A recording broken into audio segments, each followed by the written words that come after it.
বিদ্যুৎ জ্বালানি ও খনিজ সম্পদ মন্ত্রী বলেছিলেন যে কোনো জ্বালানি সংকট নেই এবং সবাই যারা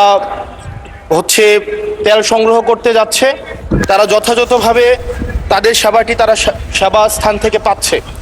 কিন্তু মাননীয় স্পিকার, আমরা দেখতে পাচ্ছি গ্র্যাজুয়ালি পাম্পগুলো বন্ধ হয়ে যাচ্ছে। আজকে সিলেটের পাম্প বন্ধ হয়ে গিয়েছে। আমরা দেখছি যে রাস্তাতে লাইনের গাড়ির দীর্ঘ সারি এবং আমরা বারবার করে দেখতে পাচ্ছি যে সবাই প্রত্যাশিত সেবা পাচ্ছে না। এবং কিন্তু দুঃখজনক বিষয়, সরকার এই বিষয়টি এড়িয়ে যাচ্ছে এবং মন্ত্রী এই প্রবলেমটি অ্যাকনোলেজ করার পরিবর্তে মন্ত্রী আগের মতো আমরা যেভাবে অ্যাভয়েড অফ প্রবলেম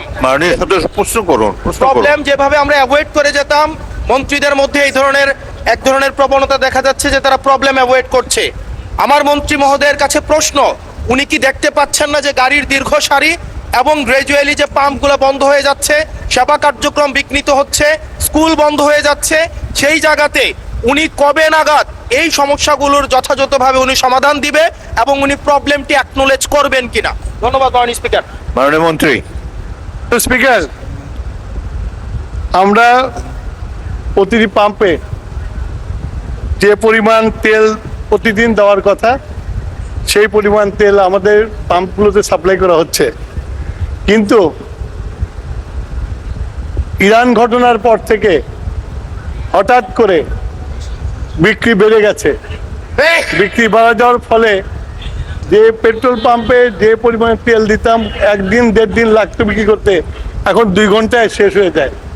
সেই জন্য আপনার মানুষের যে প্যানিক বাইংটা শুরু হয়েছে, লাইন দেখা যায় কিন্তু পেট্রোল সাপ্লাই হয় না, এটা ঠিক না। পেট্রোল প্রতিদিন সাপ্লাই করা হয়।